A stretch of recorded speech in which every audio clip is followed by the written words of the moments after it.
Hola, hola, hola, buenos días. Soy el señora Perryman, and I am here to just kind of give you a little quick guide to the midterm that you guys just took. A lot of you guys are asking if you can retake the midterm, and the answer is yes, if you fall into a certain category. So if you're in Spanish 1, if you got a 47 or below, you can retake the midterm. If you're in Spanish 1B, if you got a 31 or below, you can retake the midterm. The highest grade that you can get is an 80. So you might want to think about that. All the midterm grades are in SIS right now. I made sure to put them in quickly so that you could see how they would impact your grade. There are so many grades in SIS that the midterm grade actually does not impact your grade a lot. The goal of the midterm was to see how much you actually are retaining from class and to see how much you've studied, how much you've retained, just how much overall you've just have worked on in class. And it wasn't meant to be bad. It wasn't meant to punish you. It wasn't meant to be anything bad. I just wanted to just see how you guys are doing. Like, realistically, if you had to conjugate a verb, could you do it? And some of you can't. Some of you still can't conjugate a verb. And that's alarming, We really need to work on that. And so that should be alarming to you as well, because at this point of the year, all of my students, whether you're in Spanish 1 or in Spanish 1B, you should be able to conjugate a verb. So you will retest in the next class, whether that's tomorrow, Thursday, or Friday during the catch-up days this week. The resources that are available to you are the Quizlets, all the units, the midterm presentation that I gave to you guys. I think I actually have it here, where we go over the format and different questions that are very similar to what's on the test and the verb conjugations that are on the test. Let me go back to where I was. And then the digital notebook of the U2L2 digital notebook. And I put up the answer key for it. So you guys have everything you need. So what I did was I went through some of the most missed questions. And here you'll see that this was specifically a Spanish 1. So I'm going to go through the Spanish 1 missed questions first, and then I'll go through the Spanish 1B missed questions, which were very similar. So Spanish 1, for this one, this graph might not look like anything to you, but it means something to me. It means that you cannot tell the difference between pero and también, because a lot of you guys selected pero and a lot of you guys selected también. Now, I'm not going to tell you which one was the answer, but I will tell you that you should, when retaking the test, know the difference between pero and también. Pero means but, like but. Pero no me gusta, but I don't like it. También means also. So I can see where confusion would arise with pero and también. So you just need to work on that. A lot of students lost credit for that question. Okay, pasar. Again, you guys might be like, why is she showing us these graphs? You had to conjugate pasar. And this shows me that you do not know how to conjugate this verb.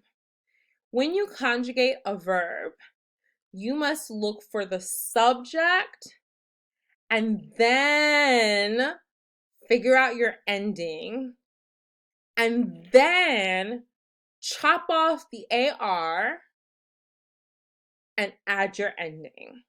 Okay? So for example, if it were yo blank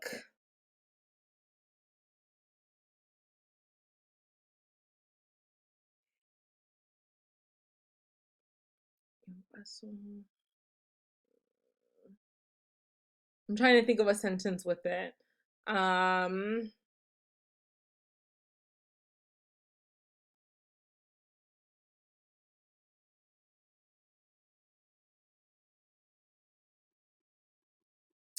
um, if it were just yo and then blank, and the verb was pasar, then you know it has to be paso, because paso, the O, is the ending for the yo form. If it were nosotros or Ricardo y yo, that would then be pasamos. So you just have to be very careful about the subject that you identify, and then create the verb based off of that. Okay, these sentences were reckless. No, I'm just kidding. These sentences were very interesting. You were supposed to take the elements that I gave you, las estudiantes, ser, organizado, and then you were supposed to create a sentence based off of those elements.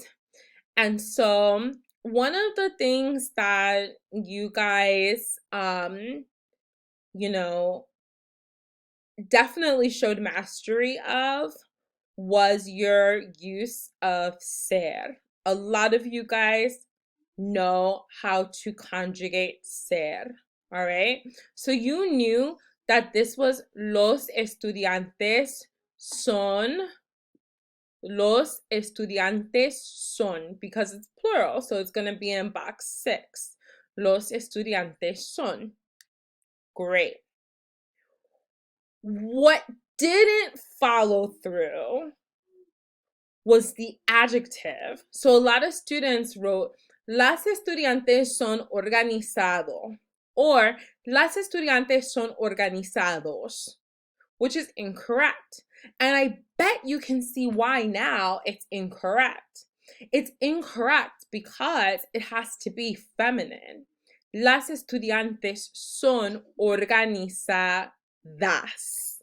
Has to be feminine in order to agree with the las. Okay? So for example, in this one, las estudiantes ser perezoso, if you had to make that into a comprehensible sentence, it would be las estudiantes son perezosas. ¿Vale? Bueno? Okay. Same with this one, nosotros ser joven. This is actually interesting. Joven, when it's in plural form, you add an ES. And I know we went through this together, that you add ES after consonants. Okay, so if it's an O, you just add an S. If it's a vowel, you just add an S. If it's a consonant, like an R or a T or an N, you add an ES. Interestingly enough, if it's feminine plural, it's trabajadoras with an AS, but jóvenes still which I think is kind of interesting. So just note the changes um in the what do you call it? Adjectives.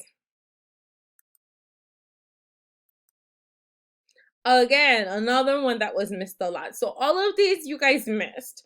Vosotros, ser, estudioso. So a lot of these that were plural, you guys kind of messed up the adjective because you weren't paying attention to the adjective, even though it was in the instructions. Los chicos, ser guapo. Again, another one that had to be in the plural.